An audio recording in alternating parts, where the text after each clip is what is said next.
And so next we will have a video from Secretary Pete.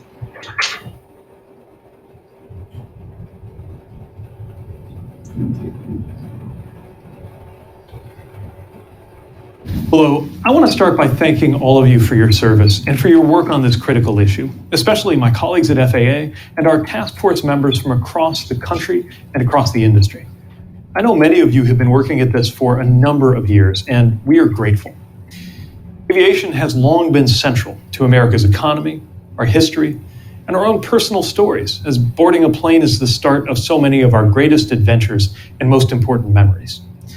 In the last year, we have been thrilled that we've reached a place where Americans again have the income and the inclination to safely take to the skies once more. But we've also been reminded that aviation workers are the most important part of aviation. And we're seeing the problems that arise when staffing levels and hiring can't keep up with demand. For the long-term good of the aviation sector, and therefore the long-term good of the American economy, we need more young people entering this field now than ever.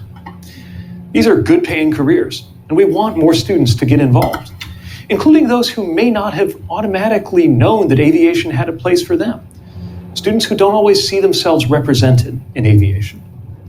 There is still a lack of diversity today, and barriers to entry can be costly. We need to do more to open these doors and help a diverse range of young people walk through them all the way to the flight deck. It's an important part of how we can keep the entire industry strong and safe for decades to come. We know that the interest is out there. I've spoken to young people, including in communities of color, who are building skills and exploring careers in aviation and aerospace-related fields.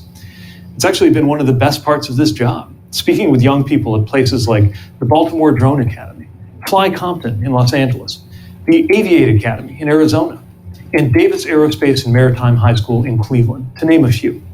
Just last week at Texas Southern University's Aviation Science Management program in Houston, I saw the passion of the students who are there ready for a bright future in this field. There are so many promising future pilots, mechanics, engineers, and others out there across the country. We're going to find them, support them, and build the pathways for them into these good-paying and important careers.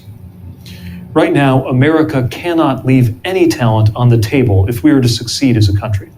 And I appreciate your help identifying and confronting the barriers that we need to tear down. The pandemic has created some of the most challenging moments for transportation in generations.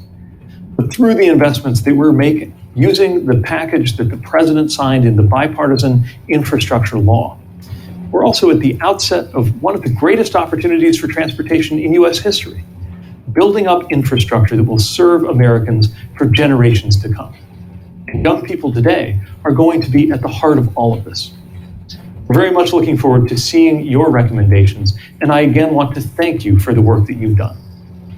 I know, not just as a policymaker, but as a frequent flyer, that I'm going to be among those benefiting from the work you've done to help create pathways for a new generation to thrive in aviation careers, from the hangar to the desktop to the cockpit.